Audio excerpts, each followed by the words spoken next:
Hey everybody, this is Matt Young doing a Bible review for you. This is the new Heirloom Omega in Horween leather, and I've had this Bible since beginning of November of 2021.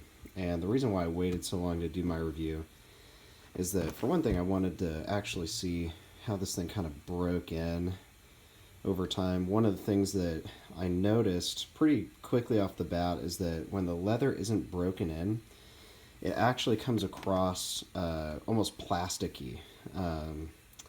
Like the brown true tone from Crossway almost seems nicer initially than the Horween leather. But I have to say, this leather is something completely different. So, for example, you can see it patina. That's when it changes color, when it's bent and whatnot. And you can see it almost cracks as it gets broken in like that. So, like in a spot, like right here, how it's nice and flat. There hasn't been any breaking in, and then where I just bent it, it kind of cracks like that.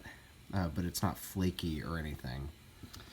And you can see on the spine, I just kind of abused this thing just to try it out and see if this was a Bible that I could really use and carry with me every single day. And it held up really nicely. One thing I did notice is that I did have to glue down the tabs again on both sides. But again, that's just from uncharacteristic harsh use. Really just trying to see how durable is this Bible going to be and whatnot. So that's the cover. I mean, it's dry stamped, a blind stamped, I guess you could say. 4 really beautiful hubs on there.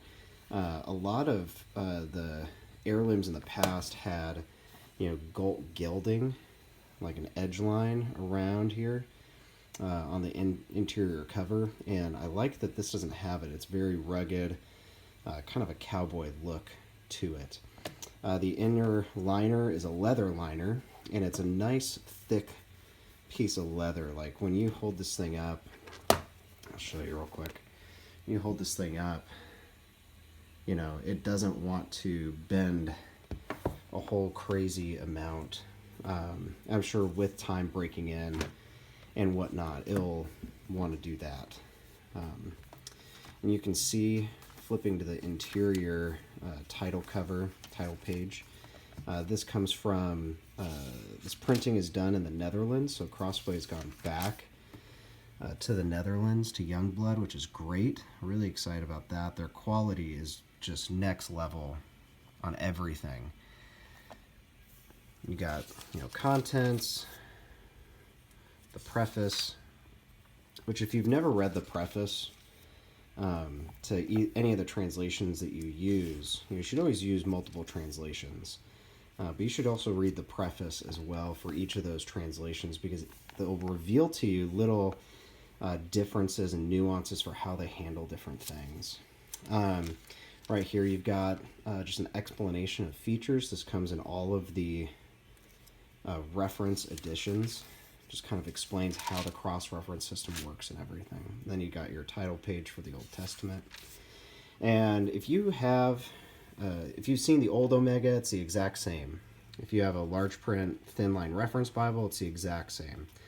The box did say that this was a 10.5 point font, and I don't think that's correct. I think it's a 10-point font. I think that way because the margins are larger, gives the text more space to breathe, which is really nice. I have heard people say that extra half-point font does make a difference on the readability. I don't personally experience that. You have all your references down here in the reference suite. They can be a little hard to kind of pick up on, but then again, I'm used to a Clarion where you have, the references in the margin pretty close to the verse that they're referencing to. This is our historic books. You can see the versification when that comes up, but otherwise it's just kind of solid text all the way through. This is a black letter text, so when we flip to Matthew and the New Testament, the Gospels. I don't see any red letters. Personally, I prefer that. Not for any theological reason. Purely a pragmatic reason, actually. When the red letters don't line up with the black letters, that just annoys me. Purely pragmatic. One less printing variable for printers, you know. You can see in the poetic setting in the Psalms how that versification breaks down.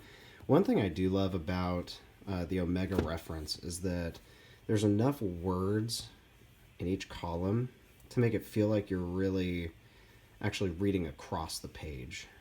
It helps with your readability. Sometimes those columns can become so narrow that it just feels like you're kind of going 3 words at a time, especially when you're in the versification and whatnot.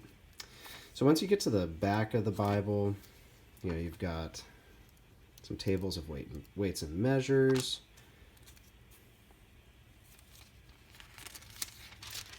Tables of weights and measures, your concordance. This is just a basic ESV concordance, nothing special. And then they're printed on, the maps are printed on glossy cardstock. You can see the reflection with the light. I personally don't care what my maps are on, because I don't use these maps. I'll use the Cambridge maps, just because they're such a greater reference tool. But yeah, so that's the ESV, Omega, and Heirloom, or in the Horween leather. Anyways, be sure to check this out at Crossway, and thanks Crossway for providing this for honest review.